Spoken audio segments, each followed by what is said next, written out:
Hola, mi nombre es Manuel Yunga y en el contexto del proyecto denominado Iniciando el Camino a la Investigación Biomédica, el día de hoy vamos a tratar el tema de la integridad científica. Vamos a iniciar.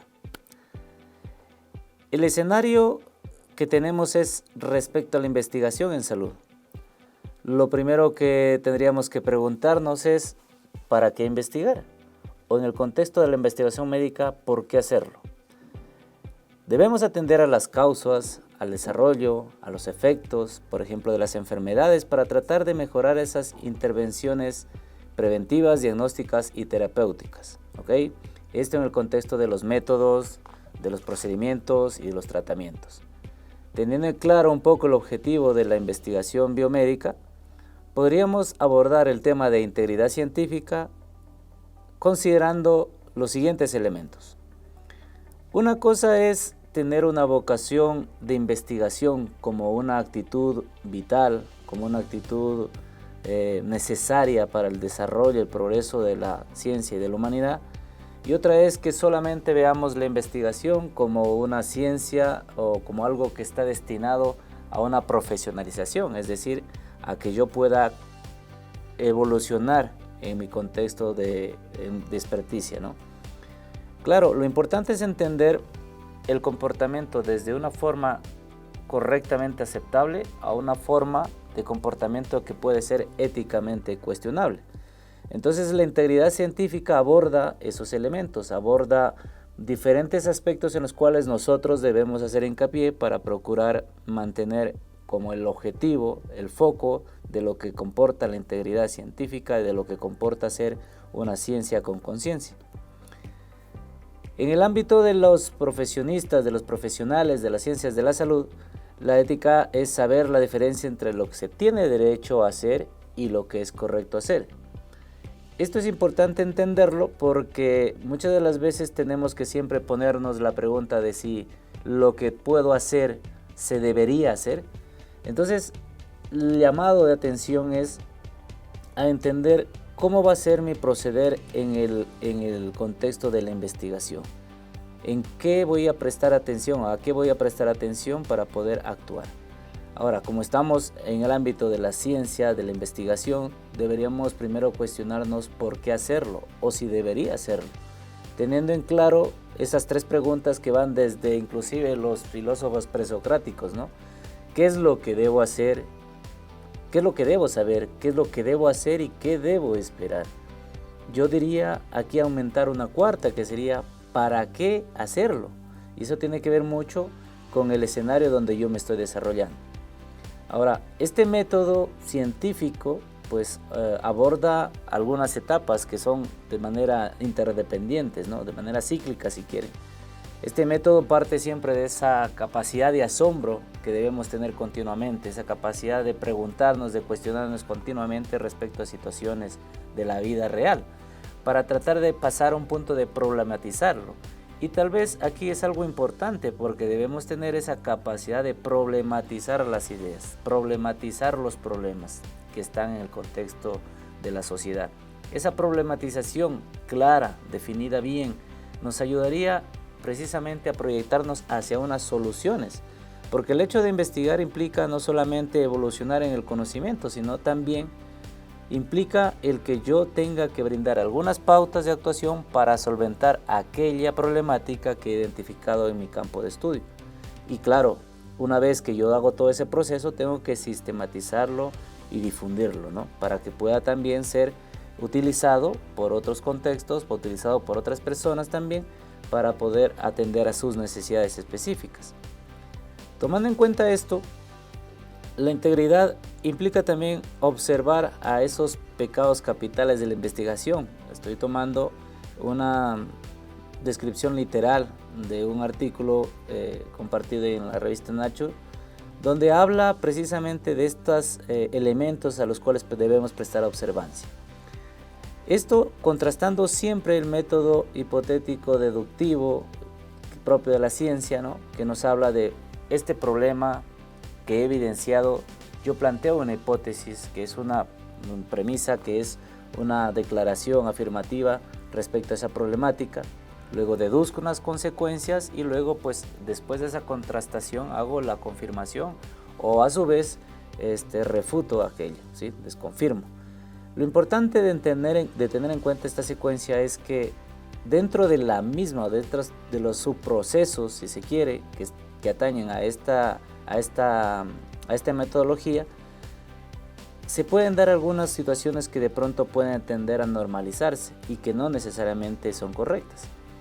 Por ejemplo, cuando hablamos de integridad, ustedes se darán cuenta en la parte superior izquierda, pues que habla de algunos aspectos, algunos elementos que atañen a la integridad. Ahí pueden estar insertos la pulcritud, la responsabilidad, la disciplina, el control emocional, la lealtad, la puntualidad, etc.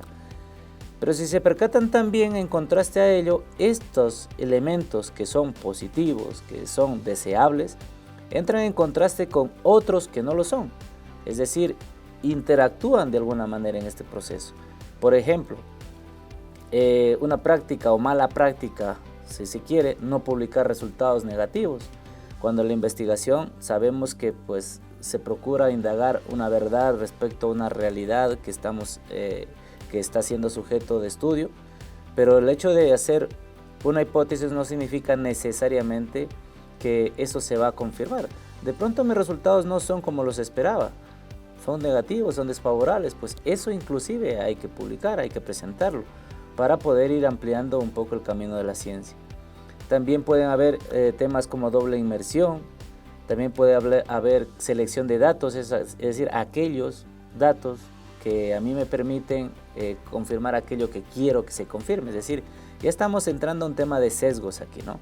Fabricar datos, que es un tema de pues, comportamiento inadecuado, con una conducta reprochable. Fabricar datos, otro tema que está por ahí también en medio de todo es este corte salami, que se llama así, al acto de tener una información, un conjunto de datos que yo luego voy segmentando para pues hacer algún tipo de publicaciones concretas de esos datos que yo he segmentado. De alguna forma, si ponemos en consideración que estos datos vienen de la misma metodología, de la misma hipótesis, están anclados también al mismo proceso, pues el hecho de irlos segmentando generalmente puede llevarnos a unos datos, a unas conclusiones pues, que podrían estar cuestionadas, ¿no? Entonces, la integridad atañe a observar también aquellas conductas que pueden ser desfavorables para el bien de la ciencia. También hay el p-hacking o el hacking, que ya lo voy a explicar un poco, pero son cosas que nosotros debemos tener en consideración. Dentro de estas faltas a la integridad, si se quiere, hay innumerables cosas en la investigación o en el proceso de investigación que han salido pues, a la palestra pública. Hay inclusive revistas de gran prestigio que han publicado estudios que luego han tenido que retractarse porque han estado pues, cuestionables. Por ejemplo, lo de clonación de células embrionarias, ¿sí? Ese fue un tema en el 2005, como ustedes ven ahí en la gráfica, pues a este investigador surcoreano se le llegó a decir inclusive el orgullo de Surcorea, o sea, era un ícono básicamente, por esta declaración de investigación que ha realizado. Y esto más o menos le duró como 2 años este auge, porque luego empezaron, como ustedes saben, una característica de la buena investigación es que pueda ser replicable. Y para ser replicable es conocer toda esta metodología y empezarla a trabajar también. Y pues se empezaron sobre todo a decir en el equipo interno de este investigador algunas cosas como por ejemplo que esos datos han sido alterados, han sido manipulados y sobre todo no se podía hacer como esa clonación humana. Bueno, esto también tiene que ver, hay que tener cuidado porque también tiene que ver con las intenciones que puedan tener los promotores de la investigación. Por ejemplo, en este caso Surcorea, vamos a decirlo así, no la necesidad, sino la tendencia a querer estar como el primer nivel de investigación en células o en temas de clonación, ¿no? En temas genéticos inclusive. Entonces, pues fue generando mayor inversión para este tipo de proyectos. Bueno, lo importante es que luego este tipo de investigaciones se retractó porque no eran posibles replicarlos y porque pues los datos que se han obtenido se habían falsificado. Cosas como del científico noruego que falsificó estudios sobre cáncer, pues también Él llegó a decir que el uso a largo plazo de drogas reduce la posibilidad de desarrollar cáncer bucal, pero sí aumentaba el riesgo de muerte por enfermedades coronarias. También hay otro tema que vincula a las vacunas con el autismo. Bueno, este tema fue en el año del 98, 99 más o menos, pero un poco la idea es que esto se fue ya dejando de lado. Entonces, teniendo en cuenta esto de la integridad, hay que entender que cuestiones que transgreden a la misma son la fabricación, la falsificación, el plagio, y estos pueden estar en las propuestas, en la realización, en la revisión de la investigación, así como en el momento de informar los resultados. Entonces hay que prestar mucha atención a estos elementos, porque si se dan cuenta ustedes, en el diseño metodológico o en el proceso metodológico para poder tener como una ciencia buena, que sea útil para la sociedad, puede este tema estar alterando. Por ejemplo, hay cosas que pueden estar alterando una buena investigación. Cuando se genera la hipótesis específica, por ejemplo, una falta de control, ¿sí?, en el sesgo. También el diseño de estudio puede estar caracterizado por una pobreza, un bajo poder estadístico, también por el poco control que pueda dar en la colección de datos. También estamos hablando del p-hacking, que esto de alguna manera lo que intenta decir es que muchas de las veces la hipótesis se ajusta en función de los resultados que nosotros estamos teniendo. Y eso sí que altera un poco, porque es como ir acomodando los resultados a aquello que yo quiero que se vaya presentando, o aquella idea que yo considero que es viable, o lo que yo podría estar esperado como resultado de la investigación. Entonces, si se dan cuenta, esto sí que altera, porque puede estar presente este sesgo de confirmación y este sesgo retrospectivo. Cuando hablamos de sesgo de confirmación, estamos hablando de que esos resultados, o yo selecciono un poco los resultados para que puedan ajustarse a aquello que yo ya tenía como preestablecido. Y eso es un sesgo porque el investigador de alguna manera pretende alcanzar datos que cree que se pueden lograr. Pero luego, si los resultados no manifiestan aquello, pues empieza una selección de datos que me permitan cumplir con aquello que yo he pensado.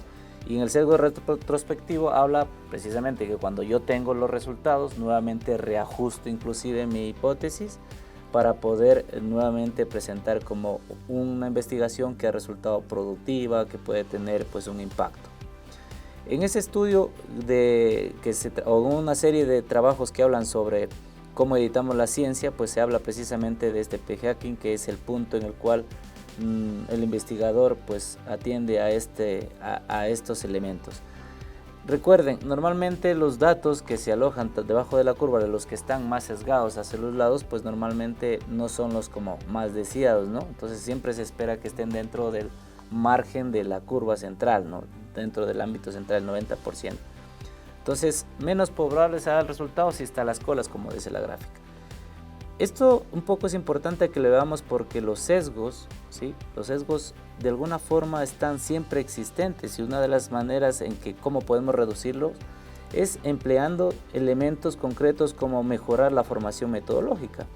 Debemos tratar de trabajar en aquello, sobre todo en el análisis, en el diseño, entender que estos son mutuamente dependientes, o sea, se necesitan, se contrastan, se colaboran, actúan de una manera simbiótica si quieren, y hay que prestar mucha atención a esa formación metodológica. Claro está, para ello precisamos siempre tener pues una orientación.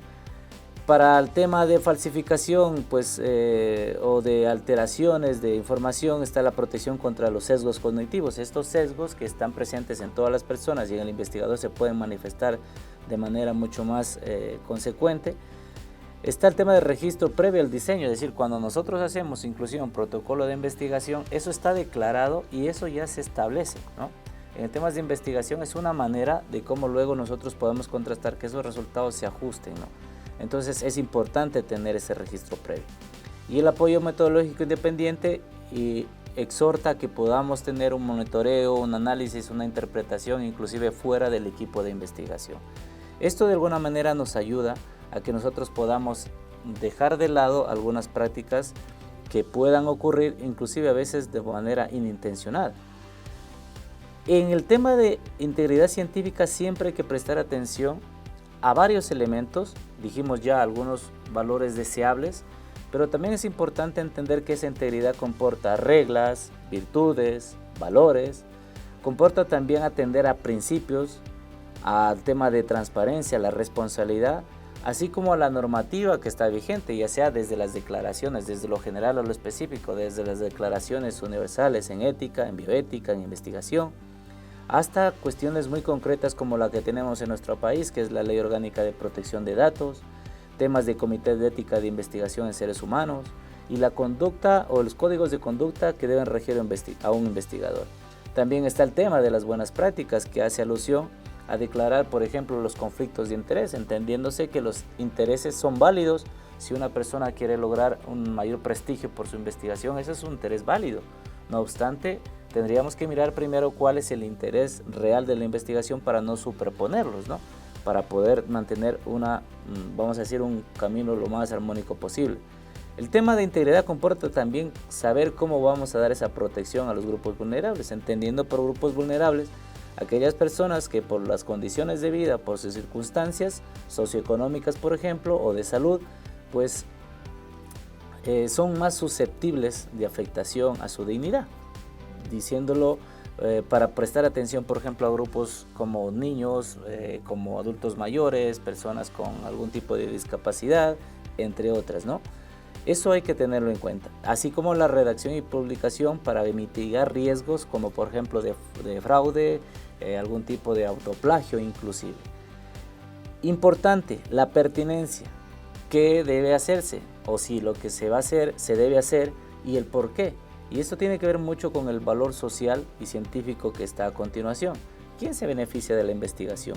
La intención de la investigación no solamente es demostrarme a mí mismo que soy capaz de poder alcanzar o generar algún aporte al campo científico o a un determinado campo científico, sino también demostrar que a través de esa experticia que voy teniendo puedo incidir en transformar otras realidades o, como lo hemos dicho al inicio, poder atender a ciertas problemáticas. Cuando hablamos de los principios, normalmente se hace alusión a los principios del principialismo, pero hay que entender pues que también hay otros principios paralelos, como por ejemplo los principios del personalismo. También podemos hablar de otro tipo de principios, como son el principio de precaución, doble efecto, proporcionalidad terapéutica, responsabilidad, equidad, es decir, aquellos principios que de alguna manera marquen el norte y contextualicen a su vez lo que yo debo hacer como investigador en aras de realmente ir procurando un acercamiento a la verdad y, como hemos dicho, ir procurando un aporte significativo a la sociedad. Entonces, dicho esto, la integridad es uno de los, diría yo, es el paraguas que debería guiar todo aquello que nosotros vamos haciendo en el campo de la investigación. Continuaremos más adelante dentro de este proyecto de iniciación o de iniciando el camino a la investigación biomédica. Muchas gracias.